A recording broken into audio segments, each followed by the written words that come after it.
বন্ধ করা না হয়, আমরা বাংলাদেশ ছাত্র অধিকার পরিষদ ছাত্র জনতাকে সাথে নিয়ে আমরা সচিবালয় অভিমুখে আমরা কিন্তু লং মার্চ করব। যখন দেখি আমাদের এই জুলাই গণ অভ্যুত্থানের যে শহীদ ইয়ামিন, যাকে দেখেছেন যে সেই এআইপিসি গাড়ি থেকে যাকে জীবন্ত অবস্থায় নিক্ষেপ করে ফেলে দেওয়া হয় এবং মৃত্যু হওয়ার আগ পর্যন্ত তার উপর লাথি মারা, বুলেট দিয়ে লাথি মেরে তাকে তার মৃত্যু নিশ্চিত করা হয়, সেই শহীদ ইয়ামিনকে এই প্রশাসন সন্ত্রাসী হিসাবে আখ্যায়িত করেছে।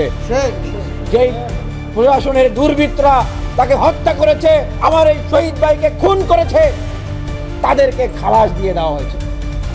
তাহলে এই উপদেশটা, এই সরকারের কি প্রশাসনের উপরে কোনো নিয়ন্ত্রণ আছে? আর এই সরকার যদি বলে আমরা আরো এই দেশকে এইভাবেই চালাতে চাই, আমাদের নিয়ন্ত্রণ আছে, তার মানে বুঝতে হবে যে এই সরকারই আসলে এগুলো করাচ্ছে।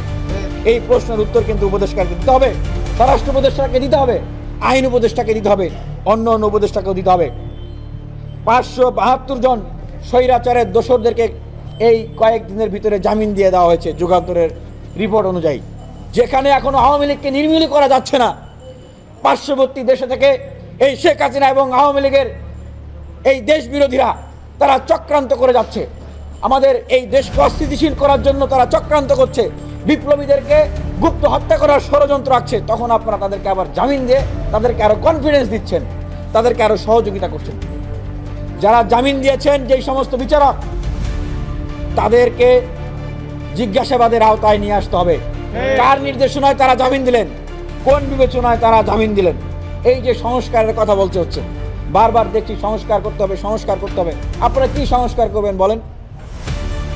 বাংলাদেশে যে 44টা মিনিস্ট্রি, 44টা মিনিস্ট্রির মাত্র 21 জননী, ঘুমের জননী, তারা চাচ্ছেন বাংলাদেশকে, এই যে ন্যারেটিভকে তারা চ্যালেঞ্জ করতে চাচ্ছেন।